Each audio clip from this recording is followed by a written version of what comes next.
Welcome to the Network Marketing Mindset Podcast, where you'll learn how to transform your mindset and achieve massive success in your network marketing business. Here's your host, business mindset coach, Deb Erickson.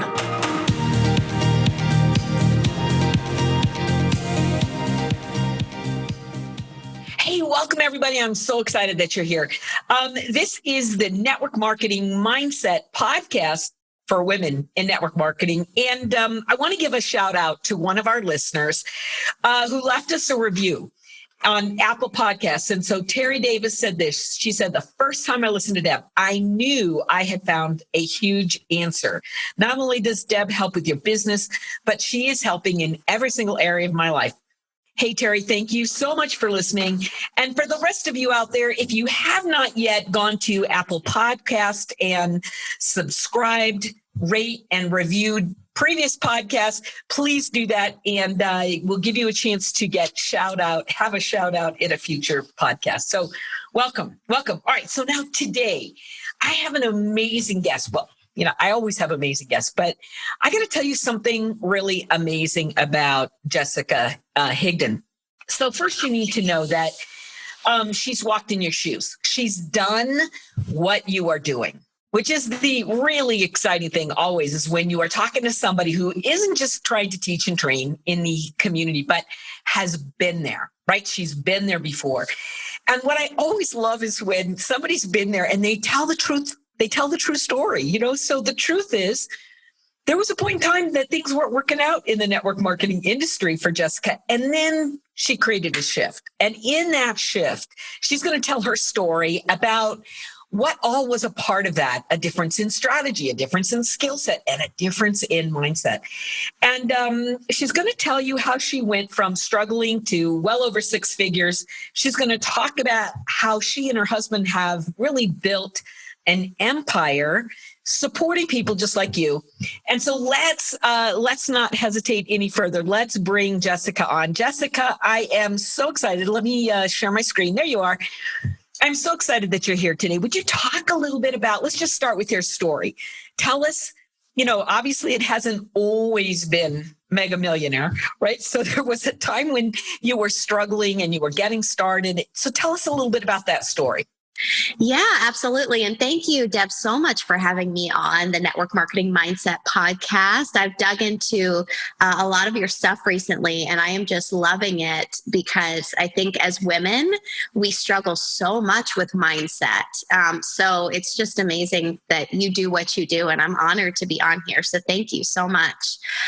So when I first got started, I was very young, which played into my mindset, and I'll talk about that as well. But I was, a young girl working at the makeup counter full time. I was also trying to build a makeup business part time, and I was getting my marketing degree full time. So pretty much 90 to 100 hours a week of my time was already dedicated to other things before I found network marketing. And, as women, we're never truly busy until we have kids. I realize that now. But at the time, I thought I was the busiest person on the planet. And I felt overwhelmed. But what I realized was I'm feeling overwhelmed. I'm working really hard. No job is hiring me for my marketing degree at the level I thought I would get.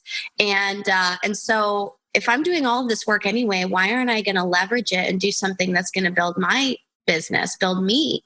So, I didn't even know that network marketing existed. I realize now that I had been approached many times in college, but I didn't know it was network marketing. I didn't really understand it. I thought it was just sales, and it wasn't the right time for me. So network marketing fell into my lap. A girl at work actually was in a health and wellness company, and she approached me, and I saw the model and I thought, wow, this makes total sense. Like I said before, I had no previous stigmas about it. I didn't know anything about it. And I just looked at what it was, and it made total sense to me.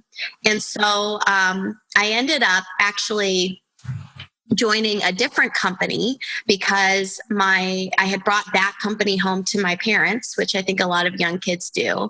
And my dad was very successful, and he was just like, oh, this is a scam. Like, this doesn't work. And I legitimately was shocked. I'm like, oh, okay. But I had heard about another one. I'm like, well, if this one's a scam, then this one must be good. So I just jumped into another one and not realizing that they were the exact same model. And I share that. I'll bring that full circle here in a second, but I share that because it's amazing how your friends and family turn around when you actually have integrity and do what you say you're going to do. So anyway, he thought it was a scam. So I jumped into this other one. I didn't really share that with him because I wanted to be my own person, do my own thing. And I thought, oh, I'm going to be great at this. I sucked at it. I was terrible. I had no business experience. Nobody took me seriously because I was so young. I wasn't confident. I was shy. If you had told me 11 years ago that I'd be on a podcast like this sharing my story, I would have said you're insane. And so for 6 months, I didn't sign up a single person. And then I remember, and it's funny you talk about mindset shifts because I always mention this moment. So the big shift for me, it wasn't finding some miraculous strategy, although that happened.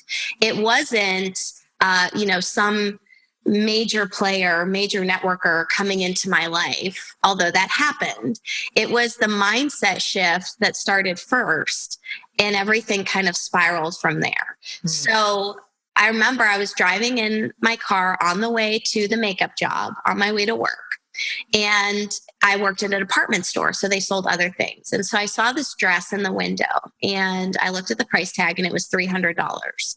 And I don't know if your listeners do this, I'm sure they do, but I started moving money around in my mind for how I would be able to pay for that dress. So I saw $300 and I said to myself, okay, well, if I don't pay this bill and I wait another week and then I get my paycheck this day and I start moving this money around in my mind so I can get this dress that I want so badly. I'm like, this will look so good on me. I not to be conceited, but I just wanted it so badly. Right. And we do that so on autopilot. I caught myself and realized what I was doing. That I was working my butt off, and I still, even being young, I still had to move money around in my mind to get what I wanted. And I wasn't able to just make a decision. And I realized in that moment that I never want to make a decision based on my money circumstances. That's not a way that I wanted to live life. And almost instantly, it was like a shift that happened for me. Instead of dabbling here and there with talking to people in my business, not like, hey, I'm thinking about this thing. What do you think? Without any confidence to, I have this amazing vehicle in front of me. I'm going to do this, whether they accept me or not. I'm going to make this work come hell or high water. Mm-hmm. And I made a decision, right? It was just an instant mindset shift, an instant decision that I am not going to live my life that way. And I'm going to take this business to the next level. And decision, just like anything that ends in scission, or to decide, suicide, any of those words, it's to cut off, right? Genocide, suicide sounds terrible, but you cut off all other options. And I decided that there were no other options for me. And then all of a sudden, I was talking to people differently. I was looking at things differently, and people could feel that. And within a couple of days, I found a strategy that worked for me, and I signed up my first person. And from there, I got just enough confidence to keep going and knew, okay, hey, I can do this. There's some really cool things about your story. So I've been taking notes, but there's some really cool things about your story that there's neuroscience to back up. So if you don't mind, I'm going to go back and I'm just going to point out a few things as we're going. But I love how you are consciously aware, first of all. So, kudos and congratulations that you have been throughout your life, not totally on autopilot. You've got enough conscious awareness going on to say, wait a minute, what I'm doing isn't working. So I thought that was brilliant. So when you talked about, you wanted a $300 dress, it's funny because most people, if they're really conscious and aware, they can look back and they can point to moments. These were the critical moments where I had breakthroughs. So you look back and you said, there was this time when I wanted this dress and I had to figure out how to manipulate and move money to cover the ability to have it now. And there was something in you that kind of snapped and said, no more. And which is part of the understanding that we now have, is that people make the decision that cutting off all other possibilities, they make decisions in different ways. Some people do it when their back's against the wall. So life hits a crisis mode. Some people hit it when they just have a conscious awareness that is kind of like, I don't want to live my life this way anymore. And some people have kind of a forward thinking where they say, wow, it could be better if I made a decision, but the decision is still big. And yours, to me, kind of feels like it's in the middle. You weren't like gonna die, right? Kind of crisis, but it was kind of that decision of never again or no more, which is really powerful, Jessica, that you have that anchor, right? You got the anchor. Did you go get the red dress? I'm just curious.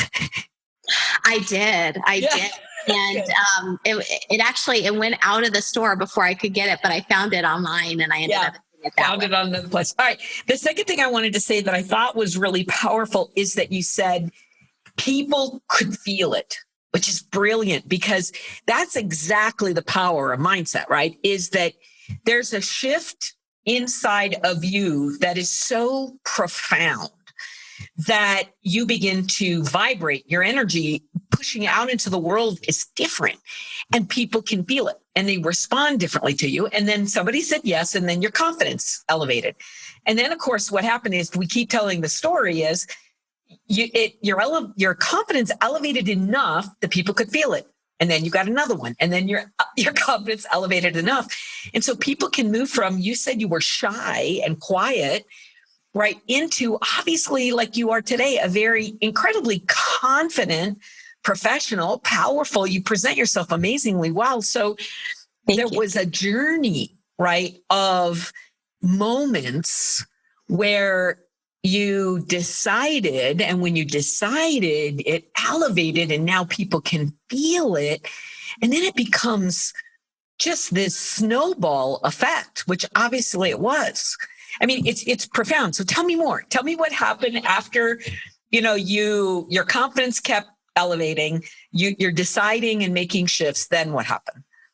Well, and you really hit the point home, because when that confidence shift happened for me, people that were new in my life accepted it because they didn't know me from before. And people that had known me from before, they didn't really accept that change. And that was the hardest part for me, is sometimes when I would show up, and I know when a lot of, especially newer network marketers show up, and they have this newfound confidence in themselves, other people that have been around them for years look at that and say, oh, they're changing. Oh, that's not really who they are. That's not really them. I know who you are. And so you tend to kind of revert back and show up differently. And so I also, came to the realization, again, not being on autopilot, that was happening around the people that I knew. Yeah. And so I decided I wanted to find another vehicle where people didn't know me. And that's when I found social media. And what I love about social media is, well, first, let me say, I hated social media when I first got on it. I thought it was stupid. I didn't understand why people had to say what they ate for lunch that day. I thought it was the dumbest tool in the world. And then I saw that people were making money on it. And I'm like, oh, okay. And so I thought about it in a different way, in that there's all these people on here that don't know me. So I can show up as my true, authentic self, the person I know that I'm supposed to become. I wasn't that person at that time, but I knew I was supposed to become that person. And that confidence will shine through with people I don't know. And they don't know the difference. They don't know that just a week ago, I was shy and meek about my business.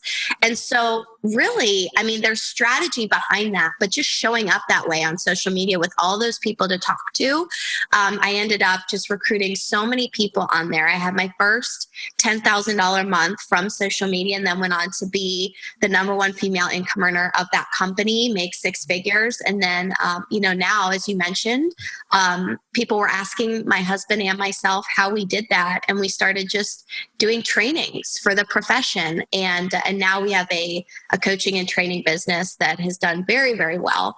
And we're just so blessed for that. And we love what we do, because we started all from the place I think that a lot of people start in. So. Right. And again, I really love your story in that the awareness that you had, you are, I'm sure people have told you this before, but you are mature way beyond your years because you do have this it's an open mind quality about you that is extraordinary. And here's what I mean about that. What most people do is they have an experience and then they define that experience based on their past. You could easily have said, when you were looking at social media, you could have said, I don't like it. I don't want to play there. I'm not going to do it. You would never have opened the door. So your willingness to take a risk, your willingness to be open-minded. But then there's something else about you that I find extraordinary. And that is your willingness to say, look, I know that somehow, some way, people from my past are defining me, and they're seeing me through goggles, right, that have written on it, shy little girl.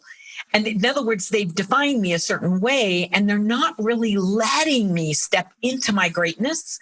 So it's not like you're cutting them off, but you were sharp enough to figure out that you could turn to a brand new community, strangers, right? And you could present the woman, I think you said, the woman I want to become, the woman I'm stepping into, the woman I intend to be.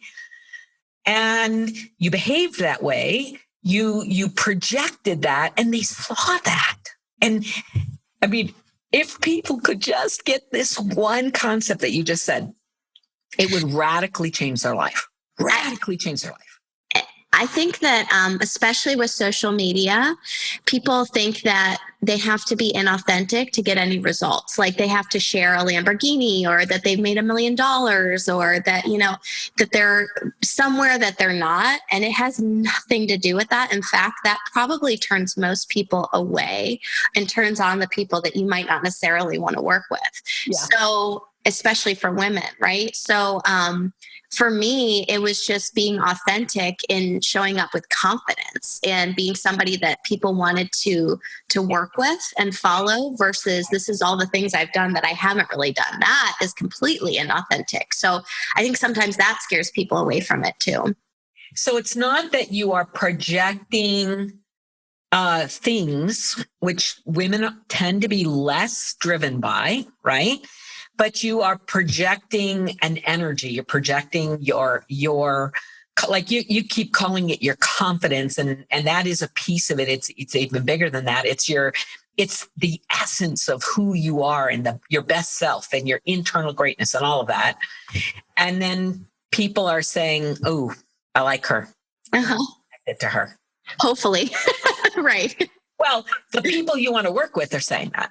Totally. Yeah. So that is huge. So let's come back to this one thought again, because I think this is a powerful mindset key, is that you said new people were willing to accept that as the reality. And what I find so many times as I'm working with people around the world, women are always afraid to, work with strangers. Like, I can work inside my own little niche here, right? I'm gonna work with this group here that I know because they think it's safe. But the truth is, those are the very people that have a limited version in their mind of you that they're willing to really let you step into before they want to pull you back. If you're changing, you're absolutely right.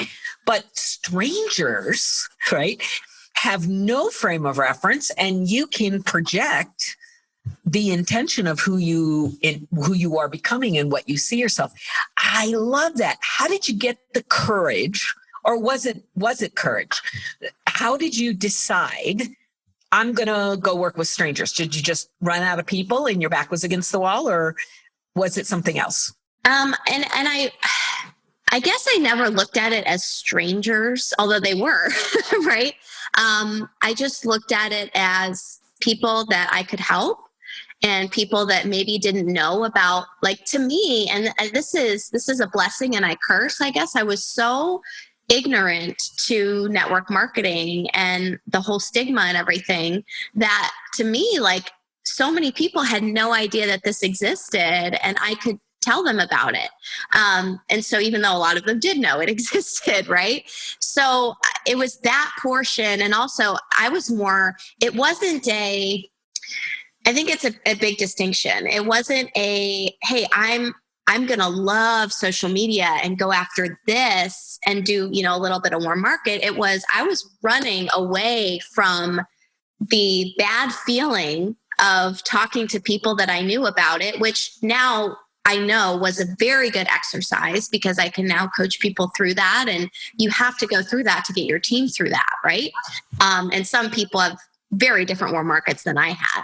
But it was running away from that bad feeling of, wow, these people are looking at me like I'm crazy because they know how I used to be, versus, hey, these people don't know me and they're just treating me better because they don't know me. So it was more that running, like looking at something I didn't want than, oh, social media is the most amazing thing ever. And so that kind of drove me towards it. And then from there, I realized how much I loved it and how much it was working for me, and went that route. But especially, like you said, when you're backed up against a corner, or you don't know how you're going to feed your kids next week, or you don't know how you're going to eat next week, it's in those moments that I think we make faster decisions, or like, hey, this doesn't feel good, so I need to find something different because this makes me feel really embarrassed and bad. Right. I really love you talk with your hands, because I do too. But I really love just how you're talking about, that or this. And in neuroscience terms, what you're doing there is you are reframing. I didn't like how it feel when I talked to them and they made me feel this way. And so, I decided I was going to pursue this, and I didn't know any better. I didn't know that there was a stigma.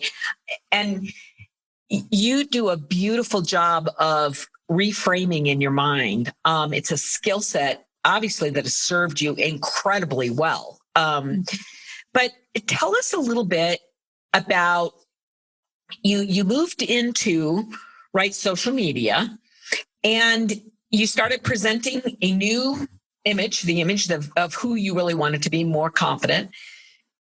Your confidence grew. You became more and more successful. You stepped into a 6-figure income. What would be one critical thing, one critical key that you would give my listeners that would tell them, if you're going to move into social media, here's one thing? Because I know you guys are experts now. I know you travel the world. You have taught, I don't know, thousands, tens of thousands, hundreds of thousands of people how to grow a business on social media. Give me the one most important key of someone who's just getting started. They're trying to build their confidence up, whether it was on your journey or something you've learned since then. What would that one key be? Can I give two? Yeah, you can. Okay.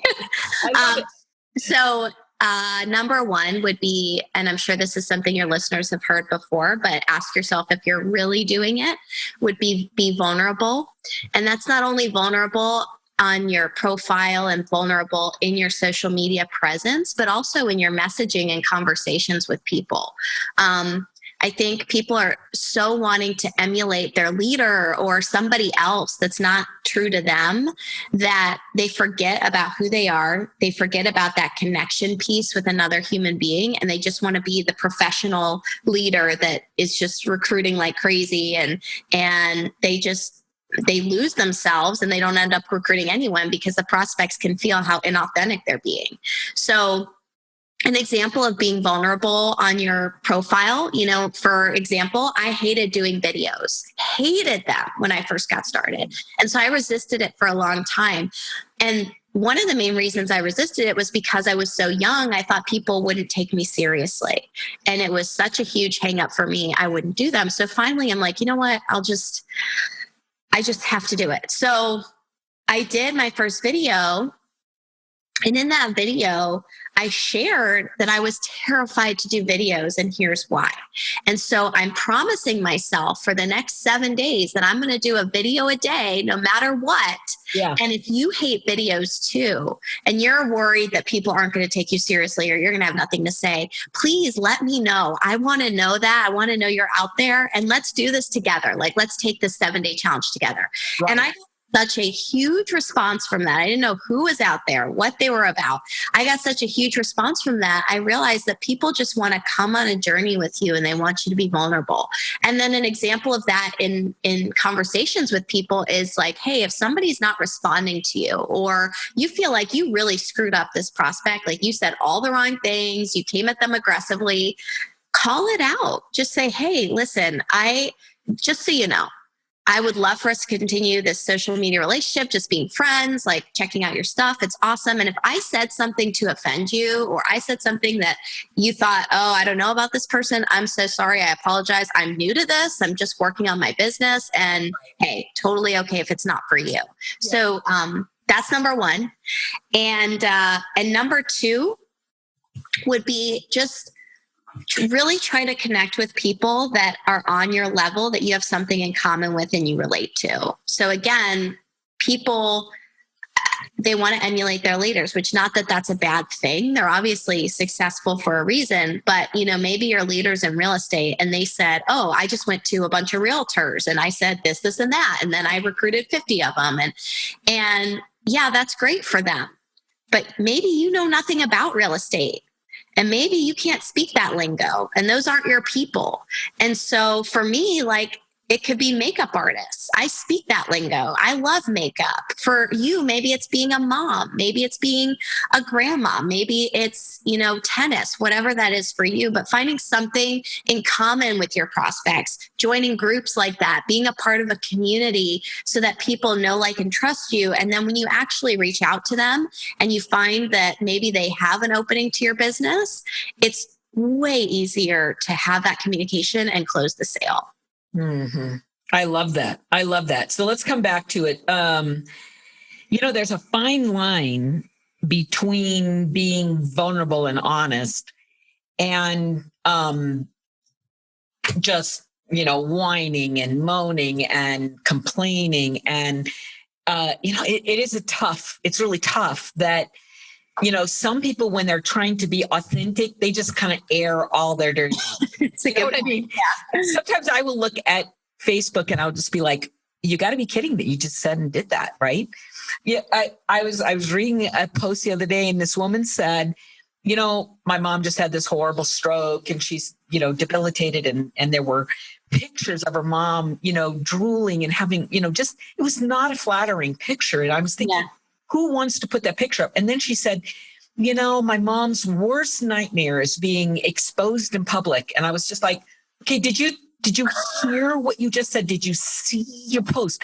And I kept thinking, what is that? What is that need to, be authentic, but take it too far, right? And so if you were going to give somebody advice on appropriate vulnerability and authenticness, and not letting that cross into, I don't know, the black zone. What would that be? The black zone. Coach somebody. Oh my gosh, such a good point. Thank you for bringing this up. Yes, you can absolutely take it too far.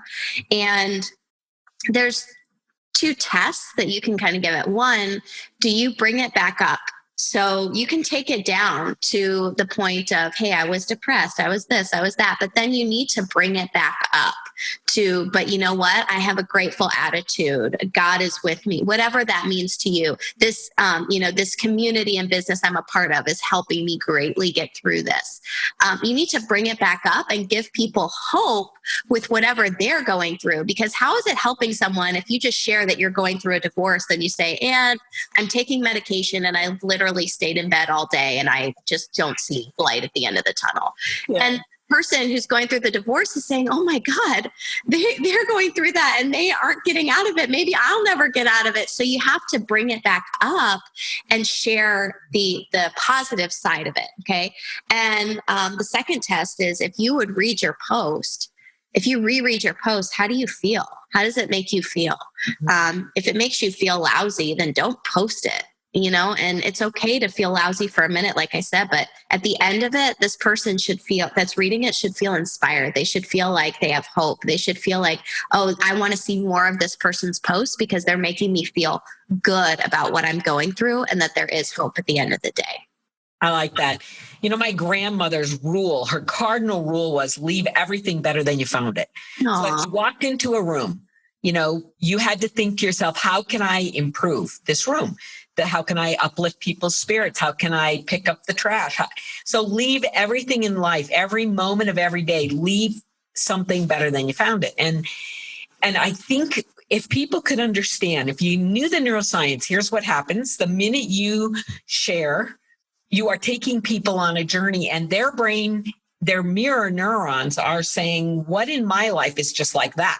Right? So, people have been reaching out to me for days, right? I feel so sad because of Kobe. I was like, well, did you know Kobe Bryant? No. Were you a fan of basketball? No.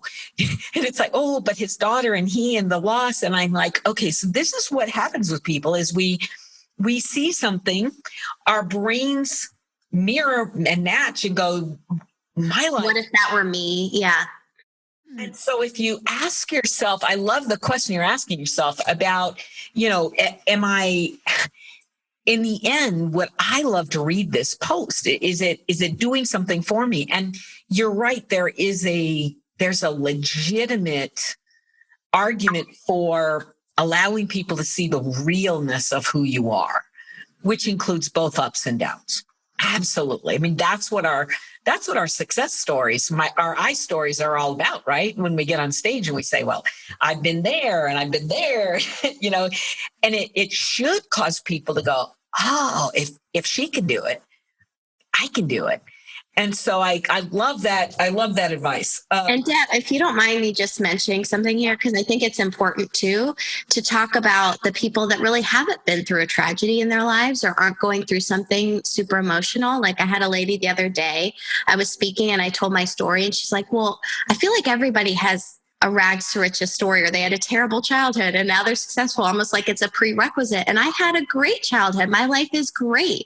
And yes, I think that's huge for somebody that hasn't gone through anything like that. And I think it's important to mention because that can be vulnerable as well. And that you're sharing, hey, I know all these people have all this craziness going on and that's amazing and inspiring, but I have a great childhood.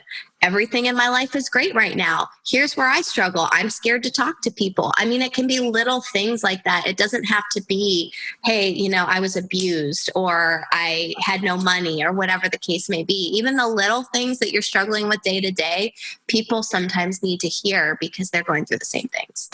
Brilliant. Brilliant.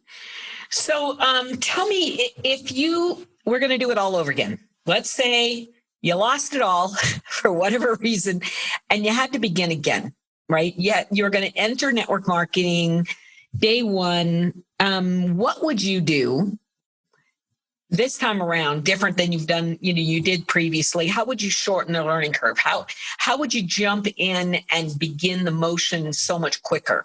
What would you do? Oh my gosh, what a great question. Well, when I started, they didn't have groups. We had pages, but they didn't have a lot of Facebook groups. Instagram wasn't a thing. And so I would really, like I mentioned, I would immerse myself if I was starting all over again.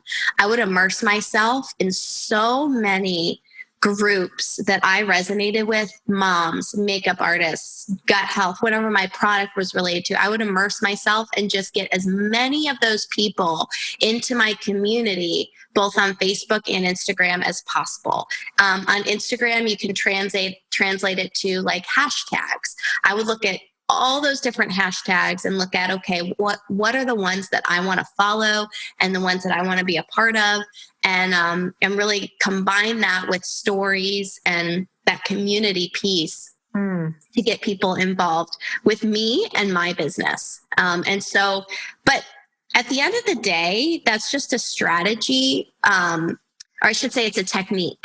The strategy doesn't change. The technique might change a little bit. So at the end of the day, I would do the exact same thing I did, which is talk to as many people as I can every single day and plug them into a simple system. Talk to as many people as I can every single day, plug them into a simple system. And so the techniques are always evolving. You know, if you hear this podcast 20 years from now, there's going to be something different, something new. But I would just find people that have a common something in common to me, something that I resonate with, immerse myself in those communities, provide as much value as possible, and get those interactions and human conversations going with them so that I can close them into my business. Powerful, powerful. And so as you step out and you're meeting people, I'm assuming you're still utilizing some of those lessons that you learned along your own personal journey, the red dress journey, of saying, I realize when you say talk to as many people as possible, that's the moment in time which is really interesting because it's like step one on your ladder, right? You said the first thing I do is talk to as many people as I can every single day.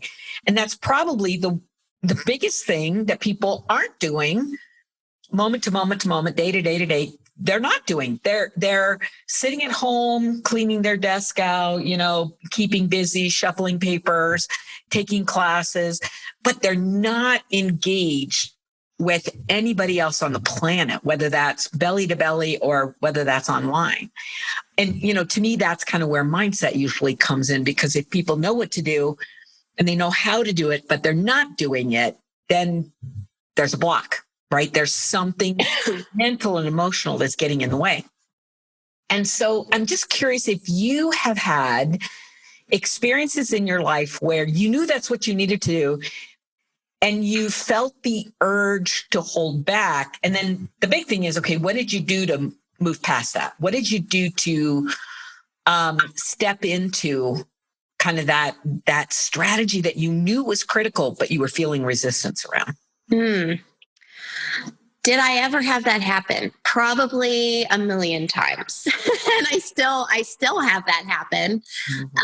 And for me, when it tends to happen is when I'm too comfortable. And so again, going back to how you mentioned, if you're backed in a corner, you don't have a choice. Like if you don't know how you're going to eat, or if somebody said, if you don't talk to 20 people today, your kid's not going to have dinner tonight, you're going to talk to 20 people no matter what. So when I'm too comfortable, and I can now, not to be braggadocious or whatever, but just to prove a point, I can buy whatever I want. I can do pretty much whatever I want on a day-to-day basis. And the bottom line is, and I heard this from Jesse Ecker, who's actually T. Harv Ecker's son, and I did an interview with him, and it so resonated with me and hit home, and I hope it does for your audience. But the bottom line is, you successful people, they make a commitment to follow through on their commitments. Most people are amazing starters and terrible finishers. Only successful people follow through on their commitments. And so I remember that every time I feel too comfortable and I just don't feel like it. Like, bottom line, I just don't want to do this. Like, I don't want to do this coaching call or whatever. I follow through on that commitment just because I said I was going to do it. And I remember that over and over and over again, that he told his son, who was totally messing up his life, he said, you know what? You're never going to be successful unless you learn how to follow through on your commitments. And that is really what I remember every time I feel too comfortable. Is just, for me, sometimes it's vision. Sometimes it's, looking at, okay, I'm going to make this much if I do it, or I'm going to help this person. Right. But for the most part, it's, I said I was going to do it. I have to do it, or else I'm not going to be happy five years from now down the road. Right. So you've given us so many amazing insights, and I do want to do this. Would you tell the viewers how they can connect with you once we're done with the podcast? We'll put it in the show notes. But if somebody says, "Hey, I want to follow what Jessica's doing here. I want to know what's going on," how would they find you? How would they follow you? How would they get engaged with you? Yeah, so you can just go to our website, higdongroup.com. There's tons of free information on there, tons of value. Or I mainly use Instagram these days, actually. So my Instagram handle is at Jessica Higdon 99. So any of those places, and you'll find some great stuff. At Jessica Higdon 99. Yes, ma'am. All right. So I'd like to kind of close with another like overarching big question. So what I'm really curious about is what's next for you? What's your big vision? And let me frame it. You know, some people are motivated by, like you've talked about, your back's against the wall. I don't know what I'm going to feed my kids tomorrow. I have talked to so many people about their why, right? And so their original why was really survival based. And by the way, in the brain, that is one of the most powerful motivators, right? Is overcoming the threat of, a threat to your survival. Sure. But when you want to take it further, what happens usually is that gets settled at some point in time. Like you said, we've got all the money we need. And so now that's not the drive. You can get as many red dresses as you want. You know how the kids are getting fed. You understand all of that. So then the next question is, all right, I need to create from a bigger platform. So what's next for you?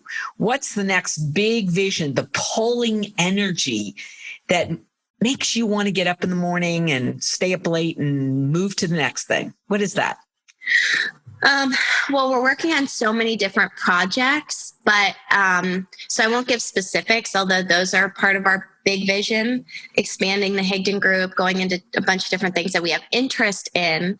But we really want to be known outside of just the network marketing profession so that we can edify the profession. And so that's a big thing for us personally. And I think that it's good to have personal whys, not just I want to help kids in Africa whys, although those are very important too. So our personal vision is we want to be known outside of the network marketing space so we can edify it and bring legitimacy to it and share how amazing it truly is. Right. And so we're working on a book with Hay House and just really exciting stuff happening there. But as far as the why to be more fulfilled, because when you do reach a certain point, that fulfillment piece, I'm sure you know, really tugs at your heartstrings, is foster kids. And we have this huge heart for foster kids. And so we are working on some different ways to get them to do Disney trips all over the country for foster kids and enable them to have just a better experience within the system. Right. So those are two major things and why we continue to do what we do. That's beautiful. That's beautiful. I always talk about, my big why is freeing the women of the world. And it's one of those things that, is big enough that there's never an end in sight for it. Yes, I could see that. But it is something, obviously, and that's why we all have big whys, right? It is something that has a personal, calling for me because I grew up in a place where women were not edified. They were not recognized. They were not valued.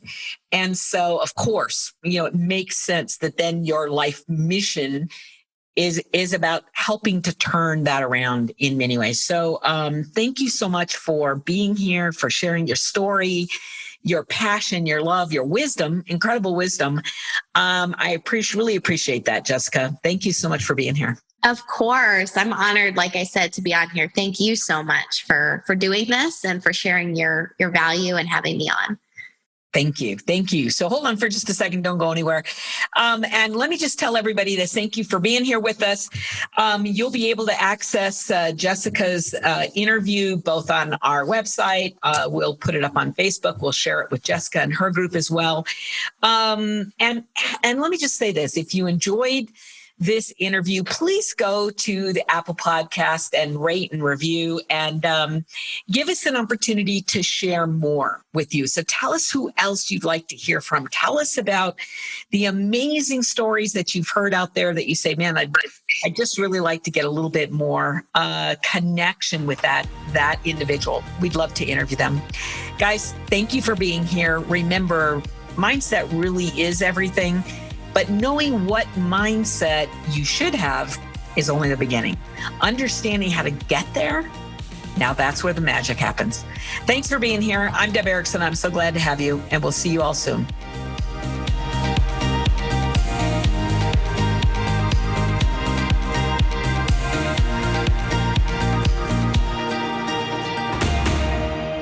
You've been listening to the Network Marketing Mindset Podcast with Deb Erickson. To learn more about Deb's business mindset coaching, classes, memberships, and leadership programs, visit us at ICANinstitute.com. And for free weekly tips and techniques to help you develop and grow your business, join our Facebook community today at facebook.com/groups/network marketing mindset with Deb.